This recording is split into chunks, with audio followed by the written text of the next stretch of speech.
Hey, good morning. And I say good morning because it is good morning. Moon's still out. I'm out for my morning fitness, doing my tab. And those of you who are ex-services will know exactly what it is. For those of you who aren't, effectively it's putting a backpack on and walking. And yeah, beautiful fresh morning. Mist in the valley, and moon is out, sun's just coming up. Yeah, fabulous, can't complain. But yeah, morning. Go down.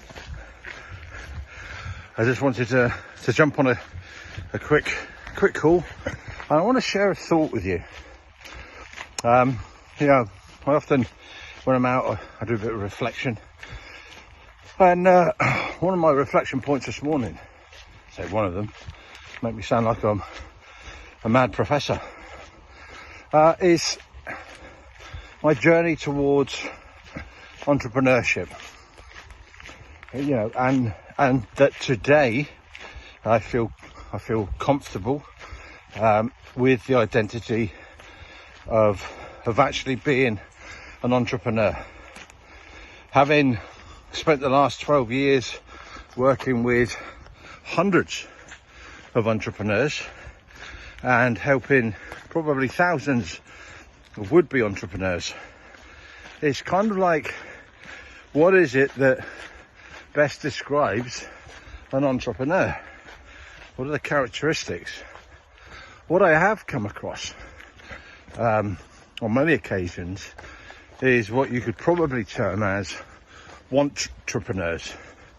Now, that isn't meant to sound like a slur, but actually there are lots of people out there that they want to be entrepreneurial, they want to be successful, but it's probably driven by a want of stuff, rather than maybe creating, organizations, businesses, opportunities that are bigger than just you. So where do you sit at the moment on that scale between entrepreneur, maybe you're a solopreneur, or being an entrepreneur? You know, my journey has probably taken, well, it has taken 12 years. But where I am now today, I can say with some confidence that I am an entrepreneur and I see the world in an entrepreneurial way. And I think that word gets a bad rep, and people that identify as being entrepreneurial get a bad rep. And I think largely because it's misunderstood. Most people probably, and I think it's been my experience, associate entrepreneurial focus and drive with just the pursuit of money. Whereas I think if you go to any entrepreneur, they would probably argue that it's more about wealth and legacy. So what's the difference? Well, money is finite. It's one thing. Whereas when you start to look at wealth, what are the different areas that you can create wealth in your life?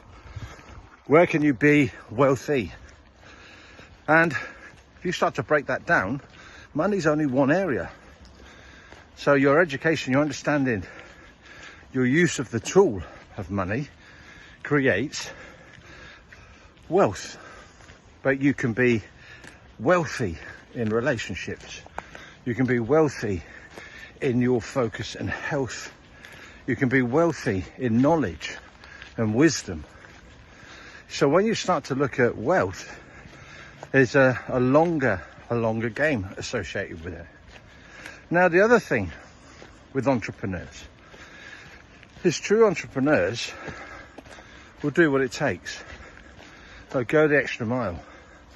They'll take failure as the universe giving them some direction in terms of the way that they need to go, the decisions that they need to make, the things that they need to learn. Whereas I think when you focus on entrepreneurs, failure becomes that limiting factor.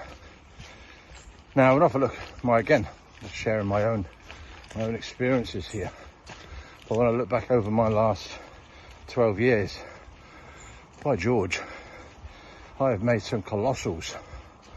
And actually, that can be measured in time, it can be measured in money, it can be measured in things that actually didn't work and had an adverse impact. But I learned each and every time. And that shaped the direction, my focus, my drive. You know, probably you could turn around and say that I'm probably a workaholic. And I wouldn't disagree. But workaholic is not that I'm addicted to work, it's that I am driven and pig-headedly self-disciplined in the direction that I want to go.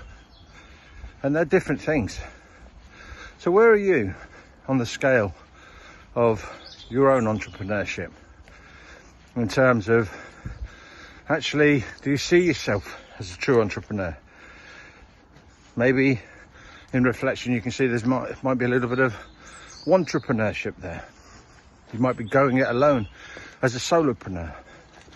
I'd love to hear your thoughts and comments. Have a great day.